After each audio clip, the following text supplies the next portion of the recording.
When we model, we need to take our primitive objects and reshape them into the forms that we want. Now, typically in Maya, we do this by manipulating what are called components. Now, there are three types of components in Maya. So I'm going to go ahead and select this chair. And if I right-click above it, you'll see that we get this marking menu. And the important components that you want to look at are vertex, edge, and face. So let's take a look at those one at a time.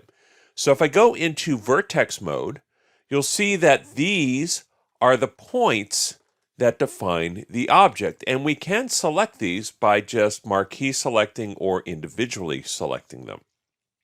Now if I right-click again and go into edge mode, you'll see that we get now the lines that are between the vertices. So this is an edge.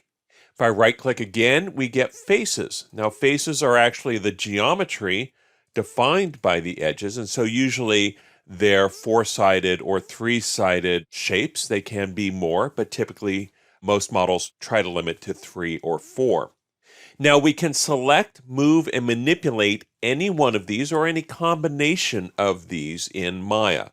So for example, I could select all of these faces and hit my move tool and I can move them. I'm going to go ahead and undo that. Now when we start to work with components, selecting those components is very important. And so there are a number of tools for selection.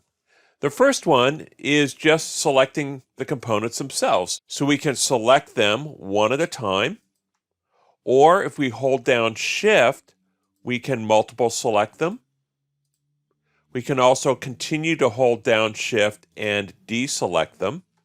Now another way to select is to select between two rows of vertices or faces. So for example, if I click on this face here and Shift double click, it selects everything in between those. And that works for just about anything. So if I go into vertex, I could select that one and double click here and it'll select all of these vertices.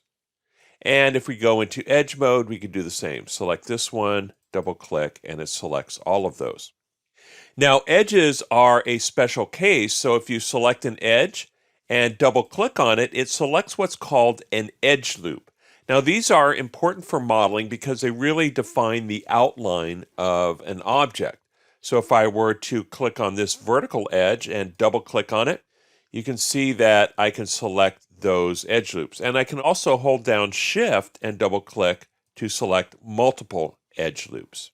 Now when you're working with vertices and faces, you can also select loops, but it's a little bit different. So if I go into vertex mode and select this vertex, what I need to do is select one vertex adjacent to it. So if I select this one and I Shift double click on this, it will select all of those.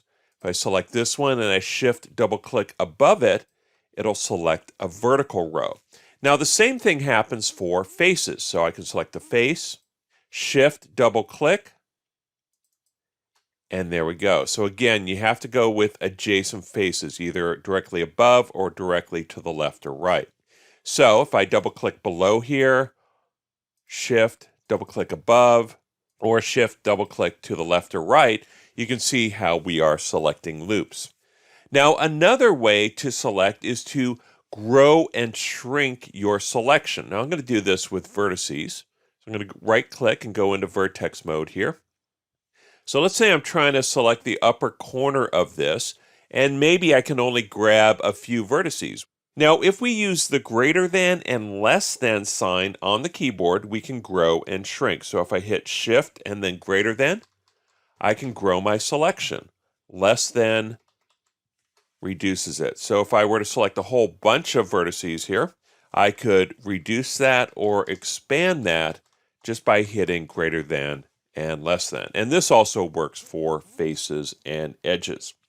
So those are some common ways to select components in Maya. So go ahead and practice with these tools because you're going to be using these a lot as you start to sculpt and model your objects.